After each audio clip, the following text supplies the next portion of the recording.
ध्यायो नित्यं महेशं रजतीर्निभं चारुचन्द्रावतंसं रत्नाकल्पोज्ज्वलाङ्गं परशमगुराभीतिहस्तं प्रसन्नं पद्मासीनं समन्तात् स्तुत्ममरगणैराग्रकृतं वसानं विश्ववाद्यं विश्वबीजं निखिलभयहरं पञ्चवक्त्रं त्रिनेत्रं बन्धूकं सानिभ्यं देवं त्रिनेत्रं चन्द्रशेखरं त्रिशूलधारणं देवं चारुहासं सुनिर्मलं कपालधारणं देवं वरदाभयहस्तकम् उमया सहितं शम्भुं ध्यायेत् सोमेश्वरं सदा। ओम। नमस्कार मित्रों, स्वागत है आपका अपने चैनल एस्ट्रो फंडा माइथोलॉजी एंड तंत्र। तो मित्रों, जैसा कि हमने अपने नई वीडियो में रुद्राक्ष के बारे में विस्तृत व्यापक अध्ययन और चर्चा पर चर्चा किया गया है, तो मित्रों रुद्राक्ष को धारण करना, उसके विधि क्या है, उसके मंत्र क्या हैं, इसके बारे में हमने काफ़ी चर्चा किया गया है। रुद्राक्ष किस प्रकार पहना जाए, इसके विभिन्न उपादानों के बारे में भी मैंने आपको पूर्व की वीडियो में अवगत कराया हुआ है। परंतु उसके उपरांत भी मित्रों रुद्राक्ष पहनने के शास्त्रोक्त नियम क्या हैं, तो मैंने सोचा कि आज एक वीडियो बनाकर आपको इस वीडियो में मात्र रुद्राक्ष पहनने के नियम से ही अवगत कराया जाए। तो इसलिए मैंने यह वीडियो बनाया हुआ है और आशा करता हूँ मित्रों इस वीडियो के माध्यम से आपको अत्यंत लाभ की प्राप्ति होगी। तो आइए मित्रों, हम आपने आज के इस वीडियो को प्रारंभ करते हैं।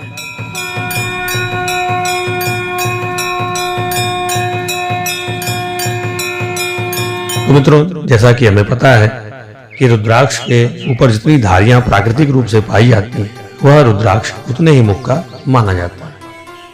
अगर एक धारी है तो एक मुखी, दो धारी है दो मुखी, चार है चार, इसी प्रकार से 14 मुखी रुद्राक्ष 21 मुखी तक रुद्राक्ष प्राप्त होते हैं।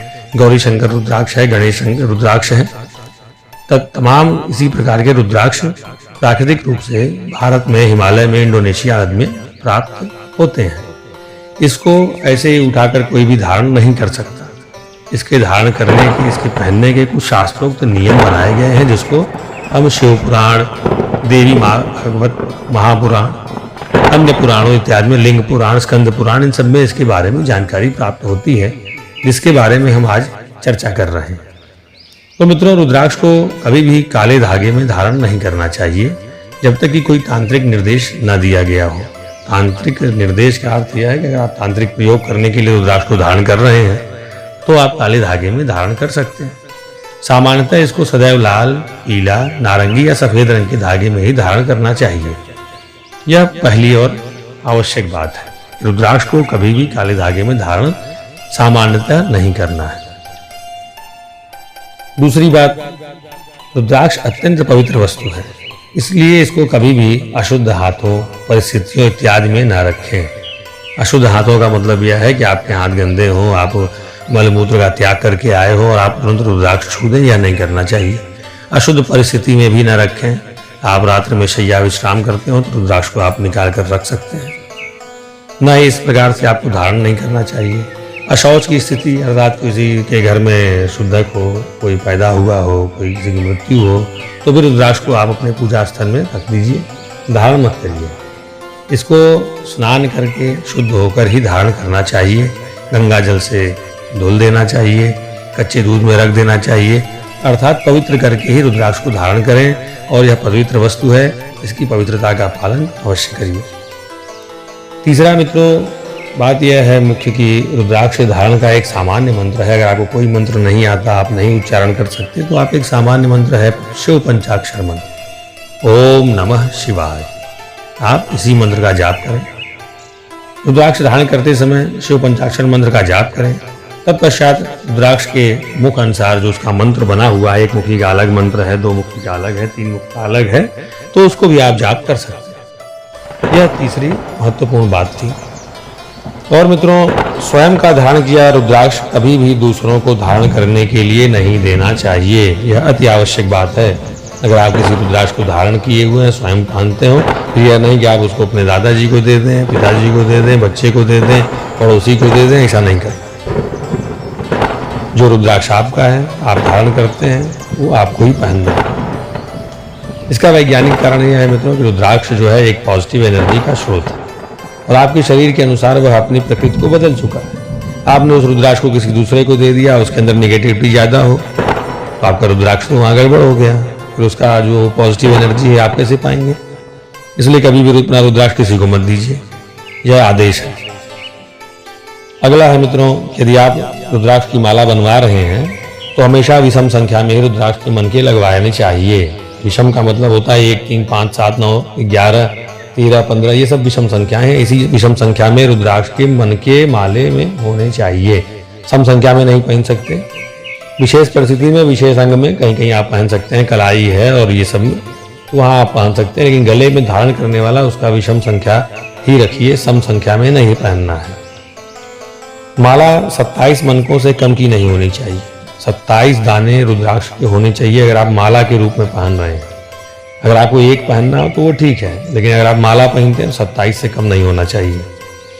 एक बात और मित्रों बताना चाहता हूँ कि हम लोग 108 बार आपको मंत्र जाप करने के लिए कहते हैं, ऐसा क्यों है? ऐसा एक सामान्य बात जो आपको बताना चाहता हूँ। देखिए 27 नक्षत्र होते हैं, ऐसा आप जानते होंगे कि महीने में 27 नक्षत्र होते हैं और 27 नक्षत्र जो होते हैं इनके 4-4 चरण होते हैं। तो 27 के 4 चरण होते हैं। चरण मतलब अगर आप रेवती नक्षत्र है तो उनके 4 चरण होंगे, सबके स्वामी अलग होंगे, उसमें उत्पन्न होने वाले बच्चों के नाम अलग होंगे, उसका फल अलग होगा, सब कुछ अलग होगा। तो 27 का आप मल्टीप्लिकेशन गुणा 4 में करेंगे तो कितना आ गया? 54, 27 गुना 54, 54 दुना 108, तो ये 108 आ गया। तो आपको यह समझ में आ जाना चाहिए कि जो आप 108 बार जाप करते हैं वो 27 नक्षत्र के सारे चरणों के लिए समर्पित करके आप जाप करते हैं। अपना सनातन संस्कृत में इतने दूर तक के बारे में सोचा गया है। सनातन संस्कृत में आप एक और देख लीजिए, जो आपके महीने के नाम होते हैं चैत्र, पूस, आषाढ़, भादव, कुवार, कार्तिक, तो जिस दिन का जो महीने का नाम है पूर्णिमा के दिन वह नक्षत्र वही आने वाला है, इसलिए उसका नाम वही नक्षत्र पे आधार पर यह रखा गया है। ऐसे ही नहीं, चित्रा नक्षत्र पे आ गया तो चैत्र हो गया, विशाखा है तो वैशाख हो जाएगा, ऐसा है। ये बहुत ही वैज्ञानिक दृष्टिकोण हमारा है, अपना हमारी संस्कृत का है। तो आइए मित्रों, ये रुद्राक्ष की बात करते हैं। तो 27 मनकों से कम की नहीं होनी चाहिए। रुद्राक्ष को वैसे तो धागे में डालकर धारण कर सकते हैं, लेकिन इसके अलावा आप चांदी या सोने में जड़वा कर भी धारण कर सकते हैं। अगर आपके पास पैसा हो तो आप सोने चांदी में जड़वा कर धारण करिए। अगला मित्रों, रुद्राक्ष धारण करने वाले को अभक्ष्या भक्षण नहीं करना चाहिए।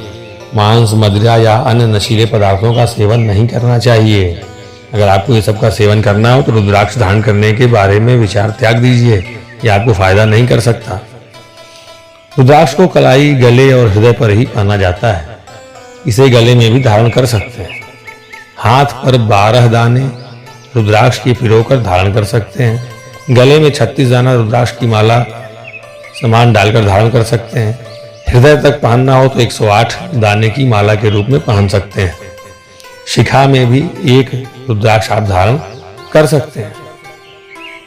आवश्यकता होने पर या इच्छानुसार आप रुद्राक्ष का एक दाना भी धारण कर सकते हैं, जो कि हृदय तक लटका हुआ होना चाहिए। रुद्राक्ष धारण का शुभ समय शिवरात्रि, सावन का महीना एवं सोमवार का दिन होता है। सबसे उत्तम यही तीनों है। शिवरात्रि का समय हो, सावन का महीना हो, सोमवार का दिन हो, सोने पे सुहागा, सामान्यतः यही शुभ समय होता है। लेकिन कुछ रुद्राक्ष जो विभिन्न मुखों के होते हैं उनको आपके अपने कार्यानुसार, मनोकामना अनुसार, तांत्रिक क्रिया के अनुसार दूसरे दिन भी धारण कर सकते हैं। अगर आपको ग्रह का लाभ लेना हो, बृहस्पति ग्रह का लाभ लेना हो, उसकी शांति करनी हो तो आप बृहस्पतिवार को रुद्राक्ष धारण करिए। शुक्र ग्रह शांत करना हो शुक्रवार के दिन करिए। इस प्रकार से आप ग्रहों के अनुसार भी रुद्राक्ष का दिन नियत कर सकते हैं। रुद्राक्ष को धारण करने से पहले इसे शिव जी को समर्पित करके शिव पंचाक्षरी मंत्र का एक माला जाप अवश्य करना चाहिए। फिर शिव का प्रसाद समझकर उसको ग्रहण करके तब धारण करना चाहिए। दूसरा मित्रों, इसको धारण करने वाले सात्विक रहें, शांत रहें, ईश्वर का जाप निरंतर करते रहना चाहिए। ईश्वर को कभी भूलना नहीं चाहिए। आप यह मानकर चलिए कि आप स्वयं साक्षात महाकाल भोलेनाथ शिव शंकर अवघड़दानी को ही गले में धारण करके आप घूम रहे हैं, ऐसा आपको मानना पड़ेगा और उसी के अनुरूप आपका व्यवहार होना चाहिए। रुद्राक्ष धारण करके यह कभी भूलना नहीं चाहिए कि आप रुद्राक्ष पहने हुए हैं। यह सदैव स्मरण रखिएगा, आप रुद्राक्ष पहनकर घूम रहे हैं, इसलिए आपको ऐसा कार्य करना चाहिए। आपको मानवतावादी सोच रखनी होगी, तब आपका रुद्राक्ष आपके लिए एकदम सात्विक फल देगा और आप सांसारिक सुखों की प्राप्ति करेंगे। किसी दूसरे का पहना रुद्राक्ष या किसी का मिला हुआ रुद्राक्ष कभी ना पहने, इसे गंदे हाथों से कभी ना छुएं, इसे हमेशा स्नान करने के बाद ही धारण करें। यह रुद्राक्ष की विशिष्ट मूल बातें हैं जिसको आपको जानना चाहिए।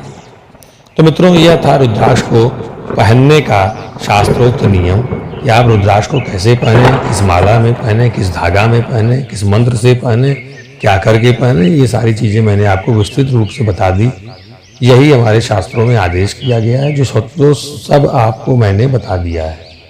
तो मित्रों, अब एक इसके पश्चात बहुत लोगों ने प्रश्न किया मुझसे कि रुद्राक्ष धारण करने के फायदे क्या होते हैं, क्यों पहने हम रुद्राक्ष, कोई वीडियो देख लें बस रुद्राक्ष पहन लें।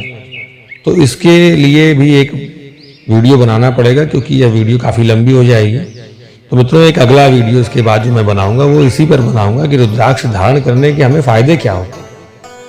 तो मित्रों, आशा करता हूँ कि आपको आज का वीडियो लाभदायक, रुचिपूर्ण रहा होगा।